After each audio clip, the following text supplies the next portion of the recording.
umutwe wa 11 icyo regiyo ikurikiranye intego yayo n'uburyo bwo kuyigeraho kwitagatifuza uburyo busanzwe kandi ngombwa umuryango wa regiyo ya Mariya ukoresha kugira ngo ugere ku ntego wiyemeje no guha umuregiyo wese ubutumwa akora afashijwe na Roho Mutagatifu. Ingabire y'Imana imutera umwete kugira ngo agere ku ntego yo guhesha Imana ikuzo no gukiza roho z'abantu.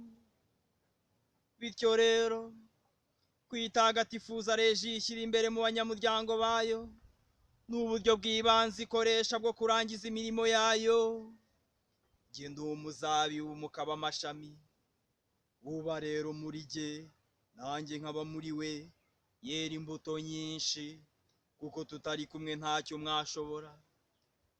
Ivanjiri ya Yohana umutwe wa 15 umutwe wa 5.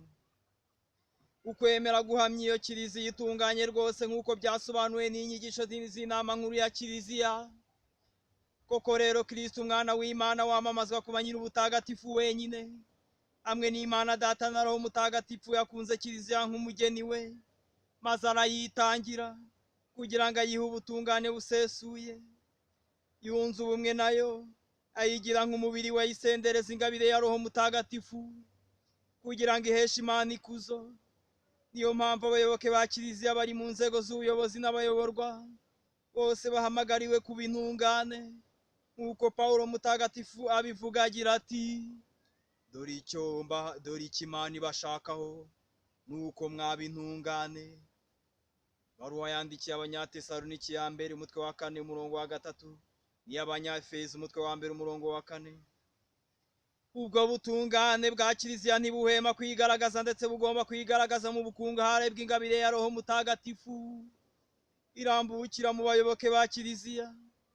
Iyo ngabire yigaragaza ku buryo butandukanye mu mibereho ya buri wese mu bantu barangwa n'urugero rwiza n'urukundo ruzira amakemwa. Ariko ubwo butungane bukagaragarira cyane cyane mu buryo bwo gukurikiza inama Yezu agira abashaka kumukurikira. Ubwo buryo bwo gukurikiza inama zo mu ivanjiri bwitabirwa n'abakristu benshi babwirijwe na Roho Mutagatifu mu mibereho y'umuryango wemerwa na kiliziya.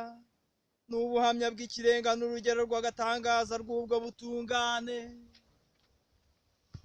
Umuryango wa regiyo ufite intego zihamye